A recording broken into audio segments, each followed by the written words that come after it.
നമസ്കാരം. ന്യൂസ് കേരള പ്രധാന വാർത്തകളുമായി CK നാസർ കാഞ്ഞങ്ങാട്. സപ്ലൈകോ ഓണം ഫെയറുകളുടെ സംസ്ഥാനതല ഉദ്ഘാടനം മുഖ്യമന്ത്രി പിണറായി വിജയൻ തിരുവനന്തപുരത്ത് കിഴക്കേക്കോട്ട EK നായനാർ പാർക്കിൽ ഇന്ന് വൈകുന്നേരം 5 മണിക്ക് നടക്കുന്ന ചടങ്ങിൽ നിർവഹിക്കും.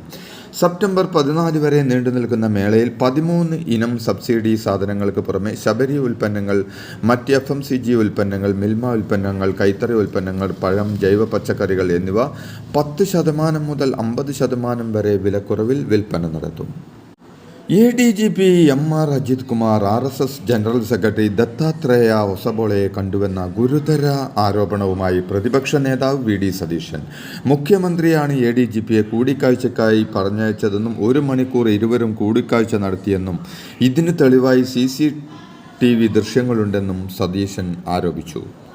തെരഞ്ഞെടുപ്പ് ധാരണയുണ്ടാക്കാൻ RSS ജനറൽ സെക്രട്ടറിയെ ADGP അജിത് കുമാർ കണ്ടുവെന്ന വിഷയം പ്രതിപക്ഷ നേതാവിനോട് തന്നെ